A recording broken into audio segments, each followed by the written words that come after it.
കൂട്ടുകാരെ, ഇത് നമ്മൾ പ്രേക്ഷകർ ആഗ്രഹിച്ചിരുന്ന മുഹൂർത്തം, പക്ഷേ അത് ഇങ്ങനൊരു സങ്കടാവസ്ഥയിൽ ആയിപ്പോയി എന്ന് മാത്രം.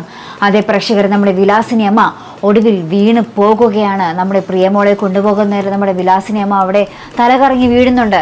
ശേഷം എന്താ പറയുക, നമ്മുടെ ഗോവിന്ദും ഗീതവും തമ്മിൽ പൊക്കിയെടുത്ത് ഹോസ്പിറ്റലിൽ കൊണ്ടുപോകുമ്പോൾ അവർ പറയുന്നുണ്ട്, സർജറി വൈകരുതെന്ന് പറഞ്ഞതല്ലേ, വൈകുന്തോറും റിസ്ക് ആണ്, ഇനി സർജറി ചെയ്താൽ തന്നെ എത്രത്തോളം രക്ഷപ്പെടുമെന്നും പറയാൻ പറ്റില്ല എന്നൊക്കെ പറഞ്ഞിട്ട് നമ്മുടെ ഗോവിന്ദും നമ്മുടെ ഗീതും ഇത് കേട്ടിട്ട് പൊട്ടിക്കരയുന്നുണ്ട് കേട്ടോ. അപ്പോൾ നമ്മുടെ ഗീതു അമ്മയെ, നമ്മുടെ വിലാസിനി അമ്മയെ സർജറിക്ക് ഇങ്ങനെ കയറ്റാൻ പോകുക കേട്ടോ. അപ്പം നമ്മുടെ വിലാസിനി അമ്മ ഇങ്ങനെ കരഞ്ഞുകൊണ്ടിരിക്കുക. ആ ഒരു പേടിയും ടെൻഷനും ഇനി ജീവിതത്തിലേക്ക് കടന്നു വരുമോ, ഇനി നിങ്ങളെല്ലാം കാണാൻ പറ്റുമോ എന്നൊക്കെ ചോദിച്ചിട്ട് ഭയങ്കര കരച്ചില്ല. അപ്പോൾ നമ്മുടെ ഗോവിന്ദ് പറയുന്നുണ്ട്, ഗീതു ഇനി എന്നും എൻ്റെ ഭാര്യയായിരിക്കും, അമ്മ അതിൽ വിഷമിക്കേണ്ട, ഗീതു എന്നും എൻ്റെ ജീവിതകാലം മുഴുവൻ അവൾ കൂടി ഉണ്ടാകും എന്നൊക്കെ പറഞ്ഞിട്ട് ഇങ്ങനെ പറയുന്നുണ്ട്.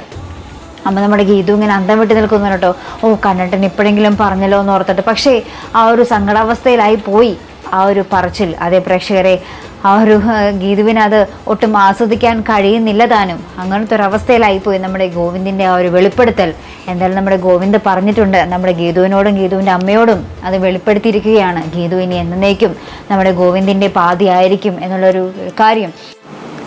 വിലാസിനിയം എന്തായാലും രക്ഷപ്പെടട്ടെ അല്ലേ. കുറച്ചൊരു എപ്പിസോഡുകളായിട്ട് നമ്മുടെ ആ ഒരു ഹൃദയത്തിൽ കയറി പറ്റിയ ഒരു കഥാപാത്രം തന്നെയാണ് നമ്മുടെ വിലാസിനി അമ്മയുടേത്.